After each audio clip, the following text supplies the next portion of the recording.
जय श्री कृष्णा साथियों, स्वागत है आप सभी का आपके अपने चैनल कुंडली शास्त्र में। मैं आपके लिए एक बहुत बड़ा सरप्राइज आज लेके आया हूं। आप लोगों को वीडियो आखिर तक देखना है। वीडियो के आखिर में मैं आपको बताऊंगा कि कैसे आप आपकी कुंडली का फ्री एनालिसिस हमारे द्वारा करवा सकते हैं। जी हां, आज मैं आपके लिए लेके आया हूं आने वाले सप्ताह का राशिफल। आपकी राशि के ऊपर ग्रहों के परिवर्तन का क्या प्रभाव पड़ने वाला है और यदि उसका कोई नेगेटिव इंपैक्ट होता भी है तो उसके लिए एक अचूक महा उपाय मैं आपको दूंगा, जिससे आपकी समस्याओं का समाधान भी हो जाएगा। तो वीडियो को आखिर तक जरूर देखिएगा। कन्या राशि वालों के लिए कैसे रहने वाला है आने वाला समय, आइए देखते हैं। आपके राशि बुध महाराज जो है तीसरे भाव में तो गोचर कर ही रहे थे, लेकिन अब आपके राशि जो है वो वक्रत्व अवस्था प्राप्त कर चुके हैं। साथ ही गुरु महाराज भी 11वें भाव के अंदर बैठ करके वक्रत्व प्राप्त कर चुके हैं। केंद्र के अंदर हम देखते हैं, त्रिकोण के अंदर देखते हैं तो कोई ग्रह नहीं है एक शनि महाराज के अलावा। तो आप लोगों के लिए तो वैसे ही ये जो गोचर है वो बहुत ज़्यादा कठिन, बहुत ज़्यादा नुकसान वाला बना हुआ है, पहली बात। दूसरा ये है कि आपकी जो राशि है वो वक्री हो जाए अपने शत्रु की राशि में, क्योंकि बुध महाराज चंद्रमा के अलावा किसी को अपना शत्रु नहीं मानते हैं। तो अब आप लोगों को कमर कस लेनी है और ज़्यादा मेहनत करनी है, क्योंकि आप जितना मेहनत कर रहे थे उतना तो आपको परिणाम नहीं मिल रहा है। अब स्थिति और थोड़ा सा दूबर हो गई है। हो सकता है कि आप लोगों को थोड़ा सा काम वगैरह तलाशने के अंदर भी आपको बहुत ज़्यादा एफर्ट करना पड़े। काम को पूरा करने में तो एफर्ट करना ही पड़ रहा था। जिन लोगों के पास में काम की कमी थी, काम नहीं था, उन लोगों को अपना एफर्ट और ज़्यादा करना पड़ेगा। ये स्थिति विशेषतः उन लोगों के लिए है जो कोई अपना व्यापार चलाते हैं, जो काम धंधा करते हैं, जो बिजनेस से जुड़े हुए लोग बाग हैं। उनके लिए ऐसा लगेगा कि बाजार में काम ही नहीं है, और अगर काम है तो उसको टाइम पे पूरा करके देने के अंदर आप लोगों के पसीने छूटने वाले हैं। जी हाँ, क्योंकि बुध महाराज जो है आपके राशि वक्रत्व अवस्था प्राप्त करके आपके कर्म भाव के अंदर, पराक्रम भाव के अंदर जा चुके हैं, और यहीं से आप लोगों को थोड़ी सी समस्या और बढ़ाने वाले हैं। जी हाँ, बात करते हैं आपके धन भाव की। तो धन के अंदर आप लोगों को यथोचित जो स्थिति थी वो बनी हुई है। पहले से अगर मैं कहूँ तो थोड़ी स्थिति ठीक है, क्योंकि अभी शुक्र महाराज आ चुके हैं अपनी स्वयं राशि के अंदर, लेकिन सूर्य का यहाँ पे आ जाना परिवार के अंदर, कुटुंब के अंदर थोड़ी सी अशांति दिखा रहा है, थोड़ा सा कलह दिखा रहा है। खास करके आपके जो बड़े हैं, चाहे वो आपके पिता हों, चाहे आपके ताऊजी हों, अगर आप जॉइंट फैमिली में रहते हैं तो वहाँ पे तो उनसे थोड़ा झगड़ा वगैरह दिखा रहे हैं, थोड़ी डोमिनेंस उनका ज़्यादा बढ़ता हुआ दिखाई दे रहा, जो आपको बिल्कुल पसंद नहीं आने वाला। तो हो सकता है कि आप इस छोटी मोटी खटपट के अंदर कुछ ऐसा कर बैठें या कुछ ऐसा बोल बैठें जिससे उनके अंदर, रिश्तों के अंदर, परिवार के, कुटुंब के रिश्तों के अंदर थोड़ी सी खटास पड़ जाए। तो कृपया करके अपनी वाणी को, अपने शब्दों को विराम दीजिएगा, अन्यथा स्थिति थोड़ी सी और ज़्यादा खराब हो सकती है।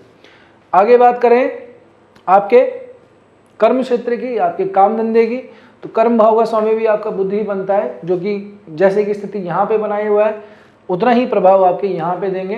तो काम वगैरह के अंदर आपको रिजल्ट आने में थोड़ा टाइम लगेगा, आपके काम थोड़े अटक सकते हैं, बनते बनते चीज़ें बिगड़ जाएंगी, और ये स्थिति आप लोगों के लिए थोड़ी तनाव और लेके आएंगी, क्योंकि मंगल महाराज भी अपनी 8वीं दृष्टि आपके कर्म भाव पर डालते हैं, और मंगल महाराज भी अब अस्त हो चुके हैं। जी हाँ, मंगल महाराज अब लगभग 6 महीने तक अस्त रहने वाले हैं। अच्छी खबर क्या है, एक चीज़ ये और है कि गुरु महाराज जो है अपनी शुभ दृष्टि तो डाल रहे हैं बुध के ऊपर, लेकिन बुध भी जो है, गुरु जो है, क्षमा कीजिएगा, गुरु महाराज भी वक्री हो चुके हैं।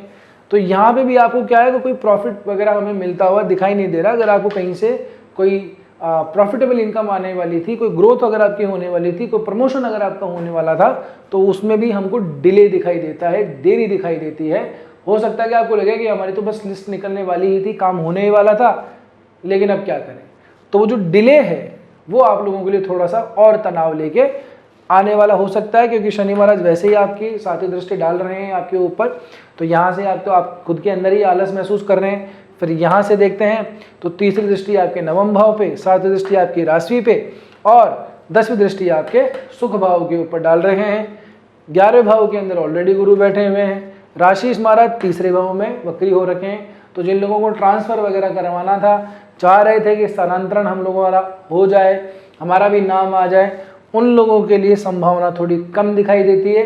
अगर आपने इससे पहले बहुत एफर्ट मार रखे हैं अपने ट्रांसफ़र को करवाने के लिए तो वो भले ही फलित हो सकता है, लेकिन फिर भी मैं आपको यही कहूँगा कि थोड़ा सा धैर्य रखिए।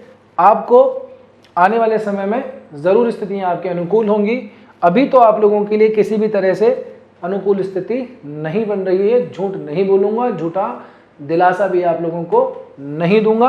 बात करें आपके हेल्थ के लिए तो स्वास्थ्य भाव के अंदर भी आपके वैसे जैसी स्थिति पहले बनी हुई थी वैसी स्थिति अभी बनी हुई है, कोई विशेष इसके अंदर परिवर्तन नहीं आया है। हाँ, मंगल महाराज जो अस्त होकर के चौथी दृष्टि डाल रहे हैं यहाँ पे, वो आप लोगों को थोड़ा सा और तनाव दे सकता है, क्योंकि अस्त जो ग्रह है उसकी अपनी इतनी शुभता नहीं रहती, दृष्टि तो फिर भी पड़ेगी, तो आप लोगों को थोड़ा सा एक चोट चपेट एक्सीडेंट वगैरह इसकी संभावना दिखाई देती है।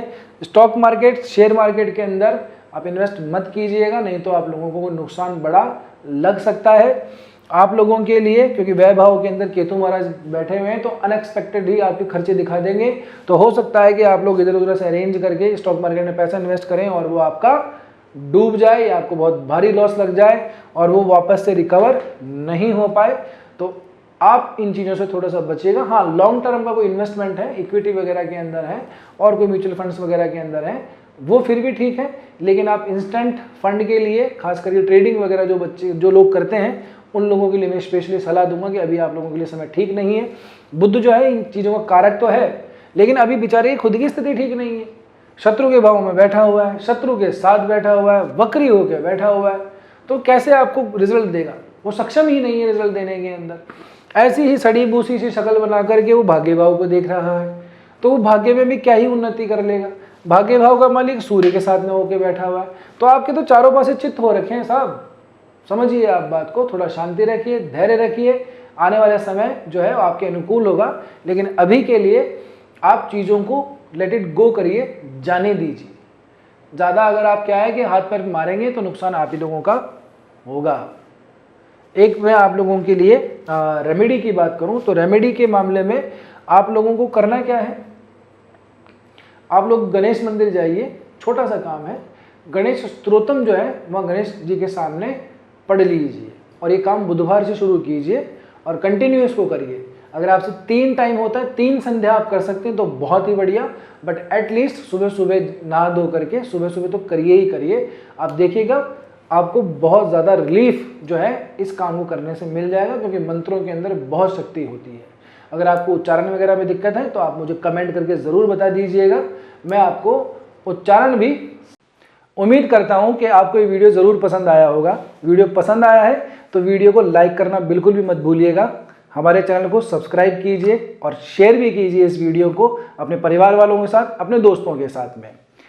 आपकी कुंडली के अंदर कौन सा ग्रह कहाँ बैठा हुआ है, किस ग्रह की दशा चल रही है, किस ग्रह की महादशा चल रही है, अंतरदशा किसकी है, कौन सा ग्रह कारक है, कौन सा ग्रह मारक है, इन तमाम चीज़ों को देखने के बाद ही हम किसी सटीक भविष्यवाणी पर पहुंचते हैं। जी हाँ, तो आप यदि अपनी कुंडली का एनालिसिस करवाना चाहते हैं तो नीचे दिए गए नंबर पर व्हाट्सअप ज़रूर कीजिएगा।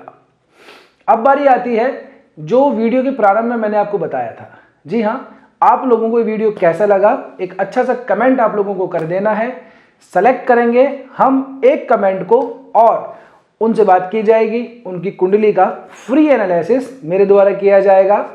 तो वीडियो कैसा लगा ये कमेंट करके बताना बिल्कुल भी ना भूलें। जय श्री कृष्णा, जय श्री राम।